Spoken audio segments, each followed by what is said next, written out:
दोस्तों, कर्नाटक चुनाव में आज प्रचार प्रसार का आखिरी दिन है और आज के प्रचार प्रसार के थमते ही भारतीय जनता पार्टी के कारवां को आगे बढ़ाने का काम किया जाएगा। तो गोदी मीडिया के मेन एंकरों द्वारा जो इस तरीके से सर्वे दिखाएंगे कि देखिए भारतीय जनता पार्टी जो है फिर से सत्ता पर काबिज होने वाली है, पर जमीनी हकीकत जो है कुछ और बयां कर रही है। जिस तरीके से मुस्लिम मुद्दों को भुनाने की कोशिश देश के गृह मंत्री जी ने की, देश के प्रधानमंत्री जी ने कर्नाटक में की, वो चेहरा किसी से छिपा हुआ नहीं है। जहां हिजाब को मुद्दा बना करके भारतीय जनता पार्टी ने वोट मांगे, जहां मुस्लिम आरक्षण को खत्म करके भारतीय जनता पार्टी ने वोट मांगे, जहां पॉपुलर फ्रंट ऑफ इंडिया को हमने बैन किया, इस बात के लिए उन्होंने वोट मांगे, तो वहीं हिजाब को लेकर के किस तरीके से बवाल उनके नेताओं और कार्यकर्ताओं ने किया, इस पर भी वोट मांगने से भारतीय जनता पार्टी पीछे नहीं रही है। और जब बात कर्नाटक चुनाव की है तो हिजाब को लेकर के जिस तरीके की सियासत भाजपा ने बनाई, अब उसको आईना दिखाने का काम कांग्रेस की प्रत्याशी कनीज फातिमा द्वारा किया गया है। और कनीज फातिमा वही है जिन्होंने हिजाब पर बच्चियों के समर्थन में उतर करके पूरी कर्नाटक सरकार को हिला दिया था, जहां हिजाब पहन करके हजारों लाखों की तादाद में महिलाएं सड़कों पर उतर आई थी। और उन्हीं कनीज फातिमा को हराने के लिए भाजपा ने अपना हर हथकंडा इस्तेमाल कर लिया है, पर कनीज फातिमा लगातार डंके की चोट पर भाजपा को हिजाब के मामले पर भी आईना दिखाती हुई नजर आई, तो वहीं चुनाव प्रचार में भी भाजपा को मुंह की खानी पड़ी है कनीज फातिमा के आगे। किस तरीके से जन समर्थन मिल रहा है, एक बार इस रिपोर्ट पर नजर डालते हैं। कर्नाटक विधानसभा चुनाव के लिए सोमवार 8 मई को प्रचार का आखिरी दिन है। राज्य में सत्ताधारी बीजेपी और विपक्षी कांग्रेस व जेडीएस ने पूरी ताकत झोंक रखी है। कर्नाटक में इस बार बीजेपी और कांग्रेस दोनों हिंदू वोटों को अधिक से अधिक खींचने की कोशिश कर रही है। पीएम मोदी का रैलियों में बजरंग बली की जय का नारा हो या फिर कांग्रेस के राज्य अध्यक्ष डीके शिव कुमार में सत्ता में आने में और मंदिर बनवाने का वादा हो, इसी कवायद का हिस्सा है। आइए ऐसे में देखते हैं कि कांग्रेस की इकलौती महिला मुस्लिम उम्मीदवार किस तरह से अपना चुनाव अभियान चला रही है। जी हां, मैं बात कर रहा हूं कनीज फातिमा। इस चुनाव में कांग्रेस द्वारा मैदान में उतारी गई अकेली मुस्लिम महिला उम्मीदवार हैं। वे उत्तरी गुलबर्ग सीट से चुनाव लड़ रही हैं। यहां से विधायक भी हैं। राज्य में जेडीएस की एकमात्र महिला उम्मीदवार सबीना समद है, जो उड़पी की कापू सीट से मैदान में है। वहीं बीजेपी ने राज्य की 224 में से एक भी सीट पर मुस्लिम उम्मीदवार नहीं उतारा है। 63 वर्षीय फातिमा को 2018 के चुनाव से पहले 6 बार के विधायक और मंत्री रहे उनके पति कमरुल इस्लाम के इंतकाल के चलते राजनीति में एंट्री करनी पड़ी थी। सार्वजनिक रूप से हिजाब पहनने वाली फातिमा ने 2022 में बुमई सरकार के कॉलेजों में हिजाब पर प्रतिबंध के विरोध में प्रदर्शन किया था और हिजाब के साथ ही उन्होंने 2020 में सीए के विरोध में हुए प्रदर्शन में भी हिस्सा लिया था। हिजाब विवाद के समय फातिमा ने कहा था कि हिजाब पहनना हमारा अधिकार है। स्वतंत्र भारत में हमें स्वतंत्रता है। हम लोगों से उनके कपड़ों पर सवाल नहीं करते। लड़कियों को इस मुद्दे पर कॉलेजों में जाने से नहीं रोका जाना चाहिए। फातिमा को अपने क्षेत्र में बीजेपी के चंद्रकांत पाटिल से कड़ी चुनौती मिल रही है। पाटिल एक युवा नेता हैं जो लिंगायत समुदाय से आते हैं, जो 2018 का चुनाव वे सिर्फ 5940 वोट से हार गए थे।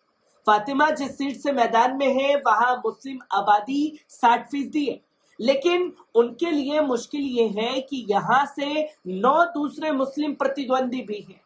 इनमें जेडीएस के नासिर हुसैन उस्ताद भी हैं। फातिमा घर घर और स्थानीय सब्जी बाजार जैसी जगहों पर प्रचार कर रही हैं। वे मतदाताओं से कह रही हैं कि मुस्लिम वोटों को विभाजित नहीं होना चाहिए। अपने विरोधियों को निशाने पर लेते हुए वे कहती हैं कि हमारे विवादों का फायदा दूसरों को नहीं मिलना चाहिए।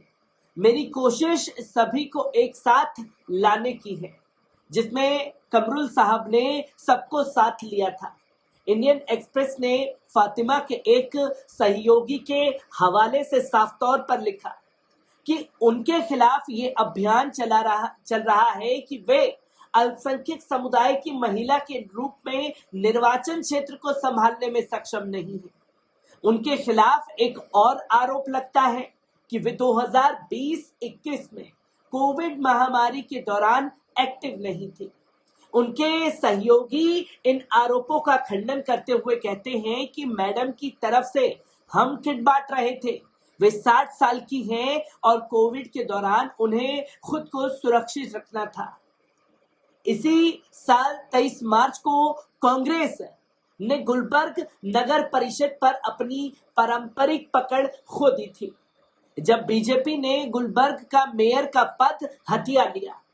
ऐसा तब हुआ जब 2021 के निकाय चुनाव में कांग्रेस को जीत मिली।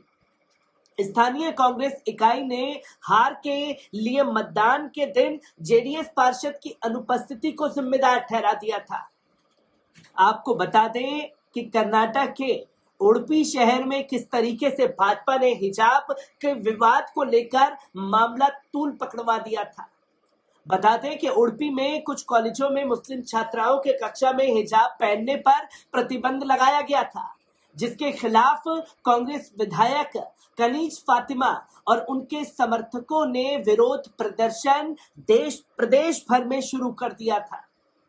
और पिछले महीने उडुपी के गवर्नमेंट प्री यूनिवर्सिटी कॉलेज ने 5 लड़कियों को हिजाब पहनकर क्लास में बैठने से रोक लगाई थी। इसके बाद से ये विवाद जो है वो कर्नाटक में शुरू हो गया था। इन लड़कियों के द्वारा कर्नाटक हाईकोर्ट में याचिका दायर की गई थी, जिस पर 8 फरवरी को सुनवाई होनी थी। कांग्रेस विधायक कनीज फातिमा और उनके समर्थकों ने हिजाब पहनने पर प्रतिबंध लगाने का जमकर प्रदेश भर में विरोध किया था। फातिमा और उनके समर्थकों ने काला बुरागी में डीसी कार्यालय के बाहर सड़कों पर खड़े होकर इस फैसले का जमकर विरोध किया और हजारों की तादाद में लोग कनीज फातिमा के साथ सड़कों पर उतर आए थे। विरोध प्रदर्शन के दौरान कनीज फातिमा ने कहा, लड़कियों का उत्पीड़न किया जा रहा है, जो मैं बिल्कुल बर्दाश्त नहीं करूंगी। परीक्षा से 2 महीने पहले स्कूलों में उनके प्रवेश से वंचित किया जा रहा है, इसलिए सभी जाति और धर्म के लोग यहाँ एकत्र हुए हैं। कांग्रेस विधायक कनीज फातिमा ने कहा कि हम हिजाब के रंग में यूनिफॉर्म के हिसाब से बदलाव करने के लिए तैयार हैं, लेकिन हम इसे पहनना नहीं छोड़ सकते। उन्होंने कहा कि मैं विधानसभा में भी हिजाब पहनती हूं, कोई मुझे रोक के दिखाए।